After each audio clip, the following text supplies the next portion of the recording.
Okay, dito tayo sa issue number 2 ni Kikot Gaetong. Ang sabi ko daw, ang nilatag doon ay rules ng CFD org, pero di naman sinabi na di ako kinikilala as CFD. At ito yung naging sagot niya. Kinikilala ka as CFD, sabi mo, kaya marapat lang na marunong kang kumilala at sumunod ng rules kahit di ka official member. Ang rules na yon ay not exclusive only for the member but also ina-encourage sa lahat ng laiko para may pagkakaisa at iisa lang ang layunin. You question Alvin Gitamondok na di marunong sumunod, isa ka rin naman pala. Wala naman kayong pinagkaiba. Oo nga pala, pareho kayong expelled. Pareho daw kaming expelled. Pero nakaka-proud pa rin ang confidence and boldness mo na umattend ng NatCon. Ginalingan mo kasi may mahihita kang pakinabang sa'yo. Do you think your dark sims got the ruse on us? We knew very well. Play better. Okay. Ano ba ang nahita ko nung nagpunta ako ng NatCon? Bashers. Ano ba nahita ko nung nagpunta ako ng NatCon? Gumastos pa ako. Napagod ako, nagutom ako, no? At dahil ang layo ko, 12 hours ang biyahe ko.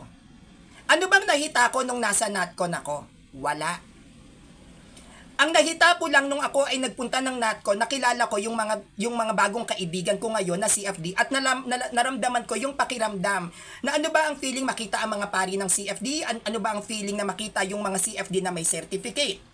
Ang sabi niya, expel daw kaming pareho ni Alvin Gitamondok. Paano nga ako ma-expel? Hindi naman ako naging bona fide member ng CFD org. Yung rules ng CFD organizations ay para sa member yon. Nasa tao yon. Kunyari ako, hindi ako CFD org, nasa sakin yon. Kung ipa-follow ko ang rules ng CFD org, pero hindi yan mandatory. Hindi mandatory yon. Nasa sakin kung paano ko idedepensa ang simbahan. Wag kang mas marunong sa akin. Bakit mas nagmamarunong ka? At ang sabi mo, we knew very well. Paano mo ako nakilala? Close ba kita? Alam mo ba kung kailan ako nagagalit?